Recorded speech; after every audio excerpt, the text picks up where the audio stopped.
Hey, everybody. Thank you so much for requesting this private session that Wendy and I are getting ready to do. This is going to be a great just way to experience EFT tapping, but also realize that if this is not your particular topic or it doesn't align with you, there's plenty of other videos that I have out there. Find something that aligns and give it a try after you watch this one.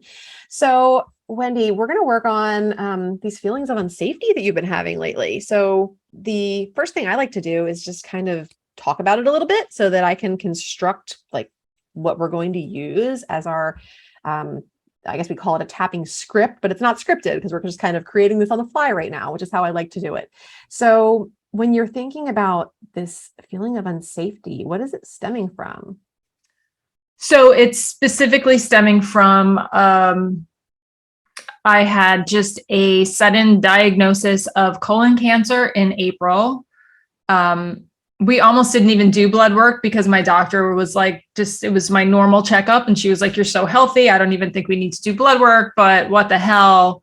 And then it showed such drastically low levels of iron that we did an emergency colonoscopy. Wow. It came back with cancer. We had the tumor removed with like a quarter of my colon in May, which went well, but the tumor had grown to the surface of my colon wall, which makes it risky, stage 2. So I was sort of in this area where there's not a lot of research. And so they sort of suggest chemotherapy as if you're stage 3, but I could have just walked away and said, I don't think I want chemotherapy. So you're in this difficult position where no one's making you do it. But so I decided to do 6 treatments with Dana-Farber. And so I'm through 2 treatments now. And I feel like as they progress, while all of the work, self-development work that I've done for the last several years has set me up in a really great way to go through this traumatic event, it's really the basis of feeling unsafe right now, because when they talk to my husband about detaching it, they're like, this is a biohazardous material. This cannot touch your skin. You cannot kiss during the time that she's being like infused and for 4 days after. Like this is they're talking about this as a really biohazardous poison as they're pumping it into my body.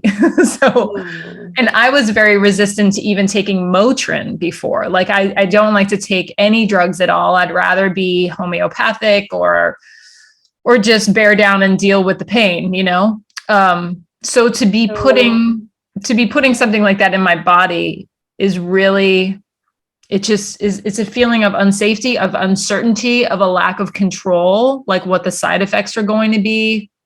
Each time is different. Does it feel like betrayal at all? Like you're betraying your body? And I apologize to my body all the time because I don't believe there's cancer in my body right now. I'm doing this in a prophylactic way to make sure that there's nothing left over. But I apologize. Like it's part of my meditations and part of my healing and self-love work during it is to say, I know that the core belief is that there's no cancer left, but we're doing this to make sure, it's like sort of that self-soothing talk. Do you also feel like your body betrayed you with the cancer in the first place?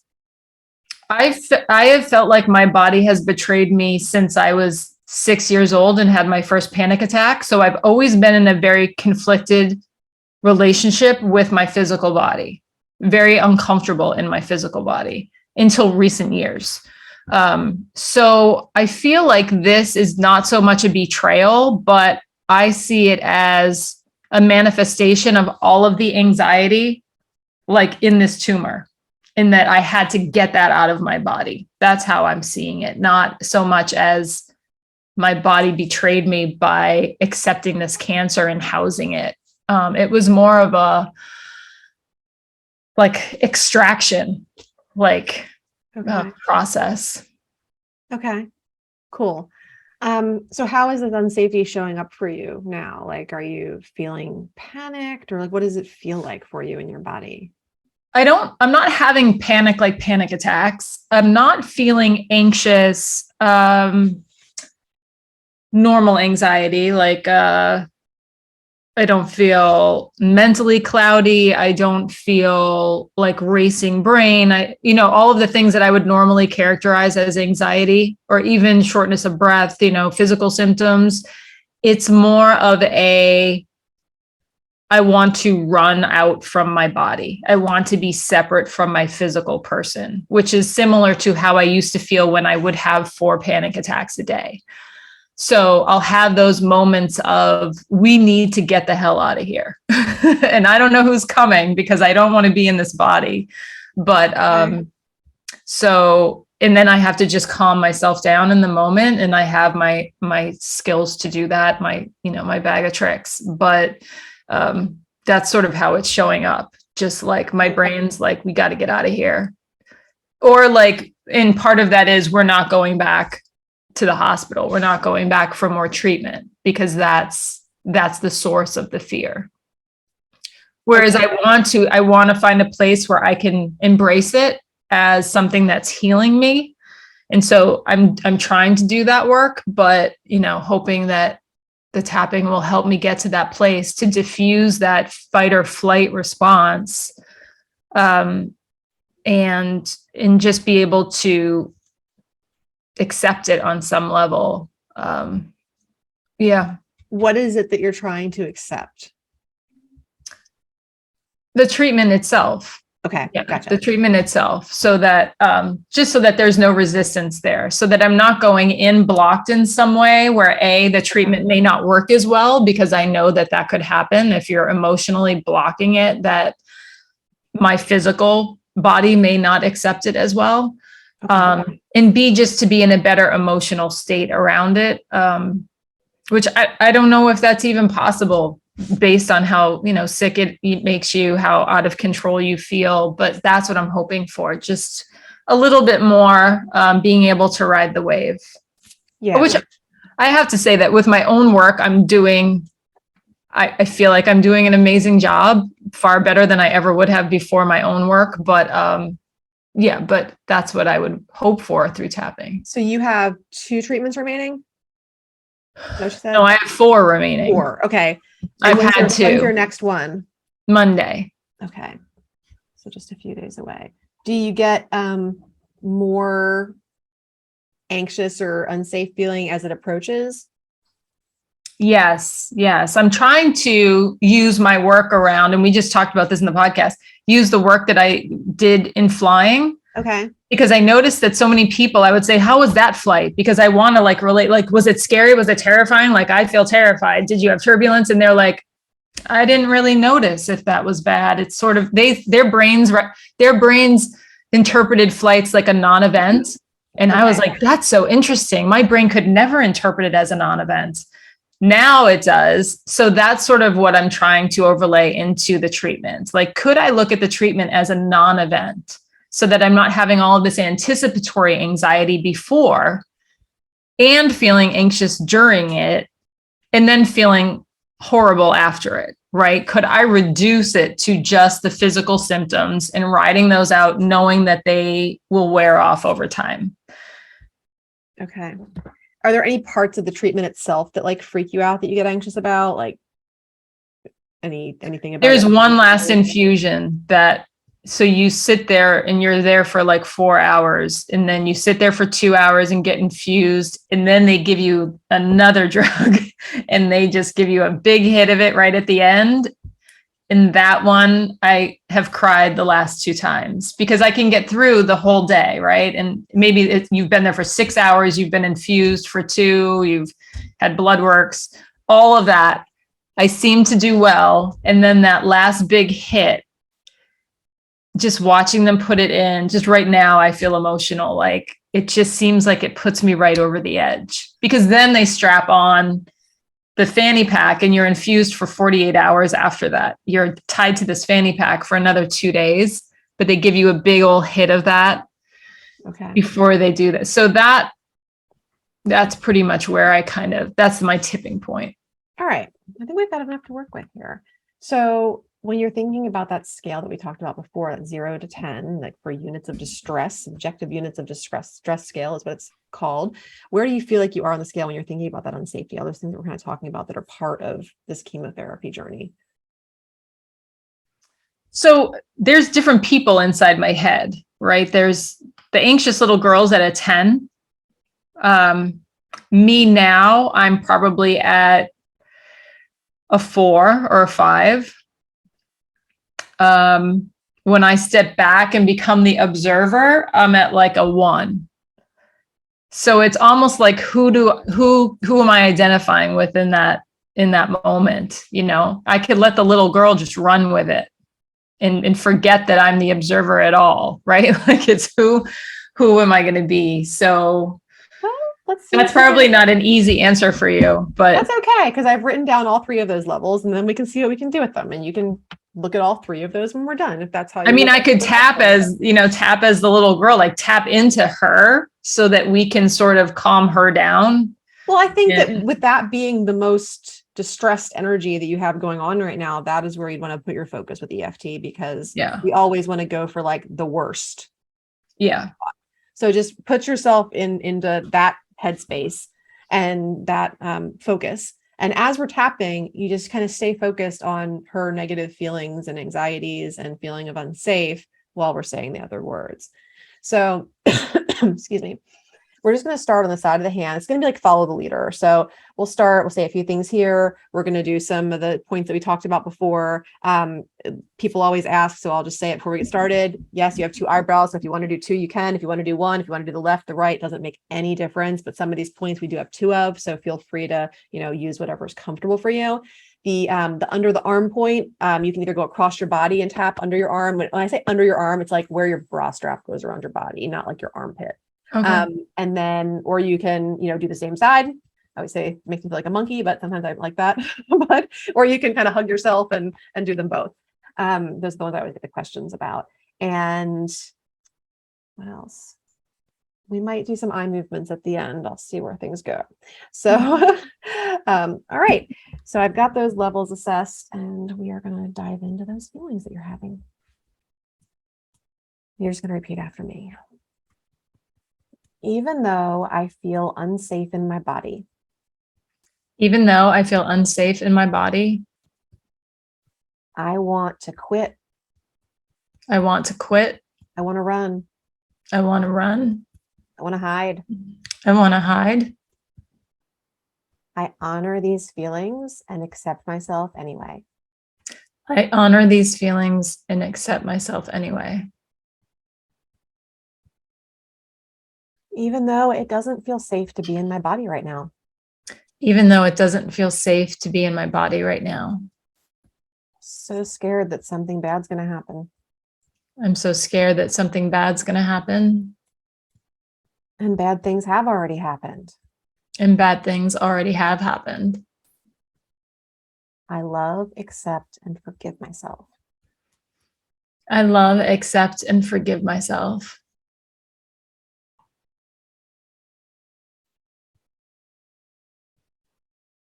Even though I'm feeling so unsafe about my chemotherapy journey.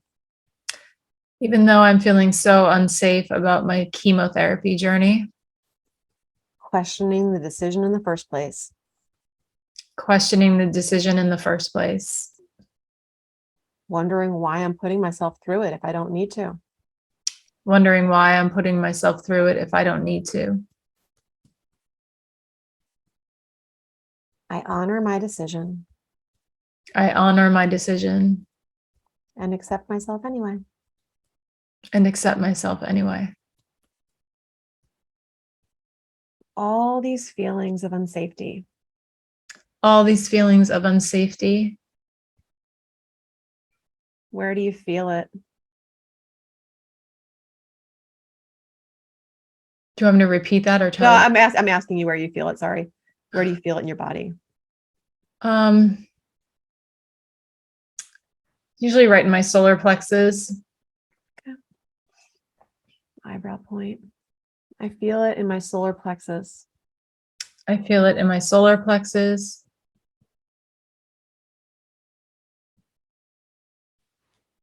feels like a punch to the gut. Feels like a punch to the gut. Side of the eye. And I have so much fear and resistance right now. And I have so much fear and resistance right now. My body is the gateway to so many feelings. My body is the gateway to so many feelings. And I don't know whether to hold them in or let them out. And I don't know whether to hold them in or let them out. And I don't trust my body as much as I want to right now. And I don't trust my body as much as I want to right now. And I'm not trusting myself as much as I want to right now either. And I'm not trusting myself as much as I want to right now either. Intellectually, I know that there's so much possibility. Intellectually, I know that there's so much possibility. So much good that can come out of all of this in the end. So much good that can come out of this in the end.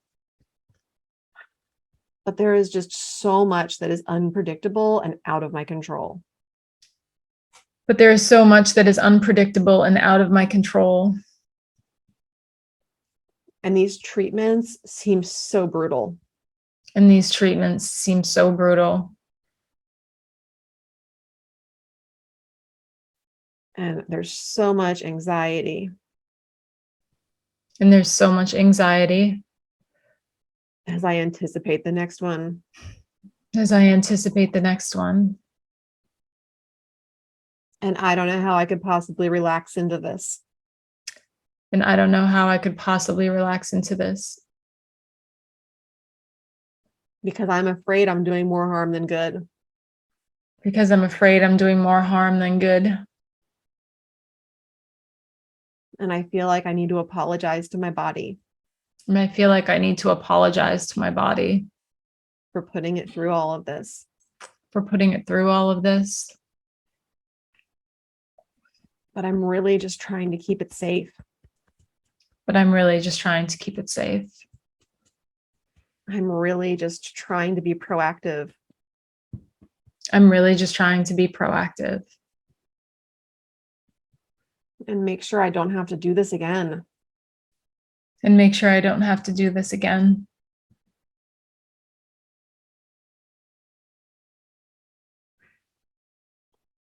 What if it was possible to view this differently? What if it was possible to view this differently? To feel more like the observer. To feel more like the observer. Or to be able to summon more calm on the days of my treatments. Or to be able to summon more calm on the days of my treatment. There's just so much fear and resistance. There's just so much fear and resistance. Wanting to allow my body to release it. Wanting to allow my body to release it. Wanting to believe it's possible. Wanting to believe it's possible. Clearing this fear and resistance down to a cellular level. Clearing this fear and resistance down to a cellular level. So that I can get the most out of these treatments. I missed that. So I can look at. So that I can get the most out of these treatments. So I can get the most out of these treatments. And get back to living the life I love. And get back to living the life that I love. The way that I love to live it. The way that I love to live it.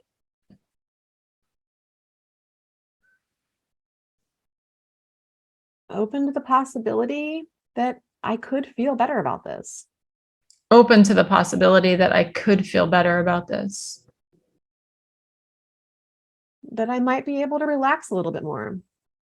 That I might be able to relax a little bit more. That perhaps the worst has already exited my body. Perhaps the worst has already ended in my body. And while these treatments are awful, And while these treatments are awful, I know that I had my reasons for choosing them. I know that I had my reasons for choosing them. Now we're going to do the sides of our fingers. It's like right where your fingernail meets like your nail bed on the side. And I want to trust myself and the decision that I made. And I want to trust myself in the decision that I made. And allow this medicine to get to work and do what it's supposed to do in my body. And allow this medicine to get to work and do what it's supposed to do in my body.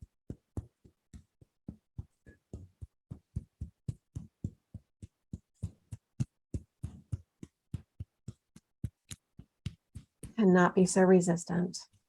And not be so resistant. And know that I'll recover. And know that I'll recover. Even though I feel bad putting toxic materials into my body. Even though I feel bad putting toxic materials into my body. I know that there is a purpose to all of this. I know that there is a purpose to all of this. With love. With love. Tolerance. Tolerance. Compassion. Compassion. And gratitude. And gratitude. I now forgive. I now forgive. I now forgive. I now forgive. I now forgive. I now forgive. Back of the hand, between the pinky and the ring finger on the back of the hand. And I call my power back into my body.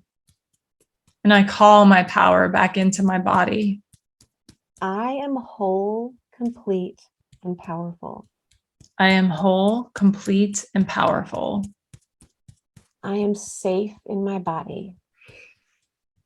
I am safe in my body. All right. I want you to take a nice deep breath in through your nose, out through your mouth. And I want you to actually press your fingers right. This is the front of your thymus gland right here. On either side of it, just press your fingers into there and then breathe in again through your nose. Press pretty firmly. Yeah. Another deep breath. All right. Now, focusing in on whatever negative feelings you still have left, I want you to look straight ahead and I want you to take your eyes down to the left. So diagonally down to the left, keeping your head straight. And then bring your eyes back up to center and take your eyes diagonally down to the right and then back up to center. Now I want you to move your eyes clockwise in a circle. So if you imagine like the 12 hand on a clock, hit every hour on that clock, going around clockwise. Back up to 12. And then I want you to move your eyes counterclockwise in a circle. Same thing, just move from the 12 to the 11 to the 10 to the 9.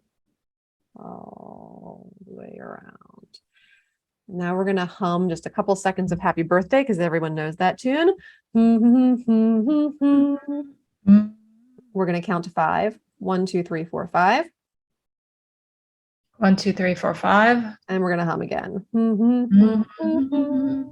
Now we take another nice deep breath in. And exhale. And just exhale out any feelings of unsafety that are left. Stretch, yawn, whatever feels right for you right now. And tell me where you feel like you are on that scale right now. Since the anxious little girl was at a 10, where is she right now? 3 or 2. Great.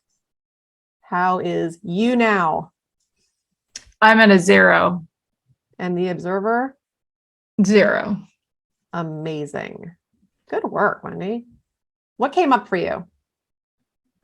A lot of emotion around the forgiveness and the wanting to feel certain in this decision and like it's helping and not hurting. feeling grounded in that. Not like, is it helping? What am I doing? And all of those balls sort of fell, like during the process, they just sort of came down and I felt more grounded, like, okay, I made this decision for a very specific reason. This is to help, not to hurt. And,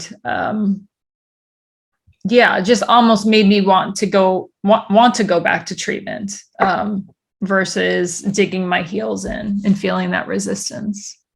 Yeah. And when Monday comes around, this was just one round. So, I mean, it's natural that you're going to have some resistant feelings, but even if like just right before you're going in for your treatment, you kind of assess where you're feeling on that and just go through those rounds. You can just do like, even though I'm feeling really resistant today, I love, accept, and forgive myself, even though I've got all these feelings coming up and they feel conflicting and confusing and all that. I love, accept, and forgive myself. And you can just simply even say the same thing or think about what you're feeling as you tap through the points, and just do that 3 times. Take a nice inhale in, exhale out, and you'll go into that treatment feeling a lot better than I'm guessing the last couple ones have felt. Yeah, that's great. Thank you so much. Awesome. And like, if we were continuing to work and do a session, here is where I would say, like, what makes up that 3 or that 2 for the little girl inside of you still? And that would be the next thing that you'd work on as well. So just focusing in on whatever is left and seeing what you can do to resolve it. So yeah, it just kind of came up for me. I just wrote it down, that failure, where you had said earlier, sometimes you can't access this stuff until you start to do like a session, and then you're like, oh, there's the other layer of the onion, right? Because you got beyond that first one. I think the next one is not that my body betrayed me, but that how I used to feel like a failure for having anxiety, like, why can't I control this? That's sort of coming up with this, like, how did I fail myself so much that I got to a point that I could actually manifest cancer? That's some failure.